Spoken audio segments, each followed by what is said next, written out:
The Fantastic Four First Steps was directed by Matt Shakman and is the latest in the MCU and the start of Phase 6 of the MCU as well. And it'll be out in theaters this weekend. Here we're in an alternate timeline where Earth is a very retro-futuristic world in the 1960s, and the Fantastic Four have already been established for some time. They've already proven themselves to be Earth's protectors, and everyone looks up to them whenever there's a situation or something is going horribly wrong. However, a new threat has arrived in the form of a planet-destroying being called Galactus, and this has been heralded by a Silver Surfer, and now they have to figure out how to deal with this situation. None of which I've said is a spoiler, by the way. All of this is in the trailers and the marketing, so I haven't really given anything away over there, so nothing to worry about in that regard. But I was actually really excited for this movie because I've been rooting for the Fantastic Four for a long time now, especially when it comes to the cinematic versions of them that we've seen over the last many years. And every single time I've seen a movie with them, there's always been, a little more to be desired. I think the first time I remember seeing them on screen, as I'm guessing everyone else's experience, was the 2005 movie. That's not exactly a great movie, but I guess it really gets by on the charms of the leads. Like, the four cast members over there did a great job, and that's something that can be said for Rise of the Silver Surfer as well. However, when it comes to the 2015 version, the less said the better. There was also the 1994 unreleased version that you can just find online if you look around now, I guess, which got somewhat of a following as well, and there are some, people out there who do appreciate it. But overall, when it comes to the Fantastic Four on screen, it's been tough. It's been tough times. They finally made a good one. I think this is the best Fantastic Four movie made to date, which is great. I mean, long overdue. Granted, it might be a low bar for some people, but I also think as far as the MCU goes, this is a really great feature. And it's got something in here that a lot of people have probably been asking for when it comes to the MCU: new stuff.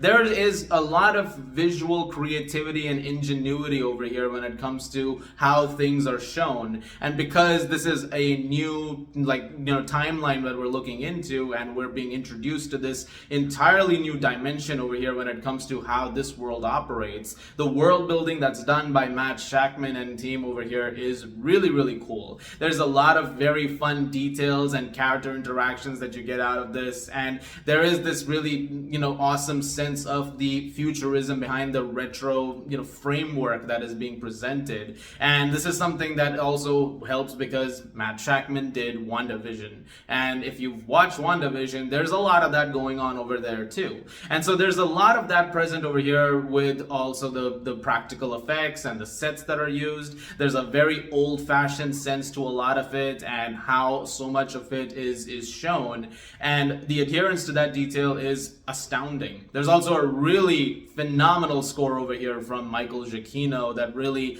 underlays the entire thing, and it just adds more to that quality of how the film is shown, which I thought was really cool. And the four that are here, the core members, they have a very difficult task when it comes to, setting them up because they've already been here a while. So you really have to, make sure you care about these characters in some way.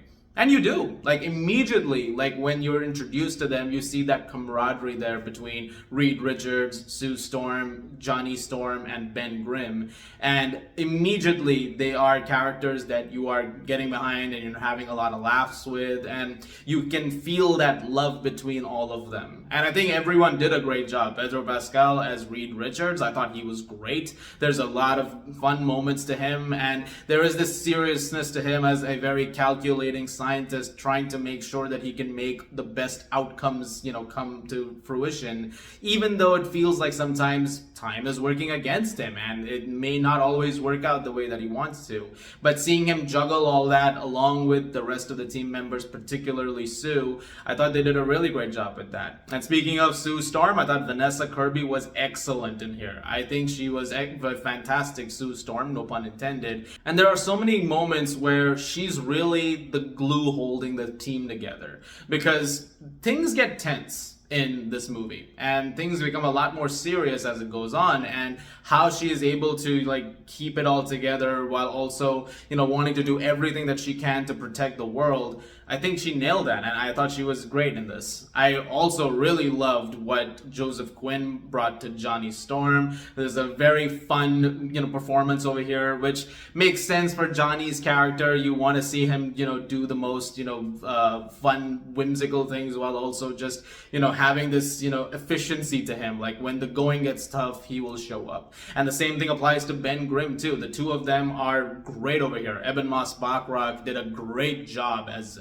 the Thing, and there are some great moments with him as well, like, you know, where he's just keeping all of it in check while just, you know, dealing with the fact that he's a lot more different than all the other members. I also really love Julia Garner as shalla-bal, the Silver Surfer in this movie. There is a comic appearance where she shows up as the Silver Surfer, and this being the, you know, alternate timeline, you know, just having her get a lot more to do now and so much more added to her. I think she nailed it. And as the Silver Surfer, this herald to, you know, of Galactus, I thought she was incredibly menacing in a few scenes too. And there's a few moments with her where she has this very, you know, like echoey voice, which really just makes things seem as menacing as they are.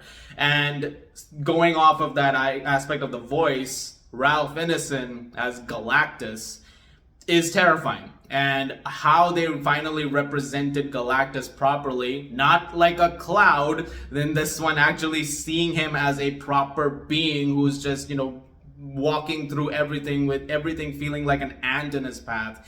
It is very, very well done, and I think they nailed Galactus in this movie. This is a fantastic portrayal of the character. I'm saying fantastic a lot, which is the challenge when you come to a review like this. You're gonna hear the word pretty often. It's just one of those things. I think the storytelling is very good. It moves at a very, very fast pace, and a lot of things happen in a very short amount of time. But that kind of also leads to one issue that I have with the movie, which is a lot happens in a very short amount of time. And that's something where, because, you know, you're going from one situation to another very, very quickly, sometimes you can lose out a few details along the way, and some aspects of the world building, which is extremely fascinating, you want to spend some more time with, but because everything needs to happen very quickly in the framework of the story, sometimes that can feel a little iffy. There are some character moments I would have liked a little bit more of as a result of that, and that's something you don't get. Like, there's one character who Ben meets at one point of time, and there's a small bit of dynamic over there that they established, but I would have liked a little bit more of that. I think that would have been nice. I wouldn't be surprised if they revisit that at some point though. But it doesn't take away from all of the incredibly, you know, creative stuff that they do. There's a lot of homages to other science fiction things. Like, there's a few Interstellar homages over here. There's one very specific bit that is very much, you know, a nod to that, which I loved. It's one of my favorite scenes in the movie. And eventually, when it comes to that big culmination round where the entire team has to rally together in order to take on Galactus, it's really thrilling stuff. I had a wonderful time when, you know, this movie was coming to a close, and I love how things eventually, you know, progress. So overall, I'm a big fan of the Fantastic Four First Steps. I think this is a really great movie, and it sets up a future for the MCU going forward, which I'm very excited to see. There's a lot of things over here which are, you know, incredibly exciting, and there's a lot of teases for things that are to come, and I am looking forward to seeing where they go. I think as far as the current era of the MCU goes, this is one of the best movies that they've done in a while. I think it's up there as one of the best that they've done in recent times, and I'm very happy. I'm just glad they finally made a really good Fantastic Four movie. And I'm gonna give the Fantastic Four First Steps a 9 out of 10. Also, stick for the credits. You are gonna do that anyway because it's a Marvel movie, so that's a thing that happens, but stick around. Yeah, there's stuff there. Guys, thank you very much as always for watching. Look forward to more videos very, very soon. As always, if you like this, please do subscribe, and I'll see you guys at the movies.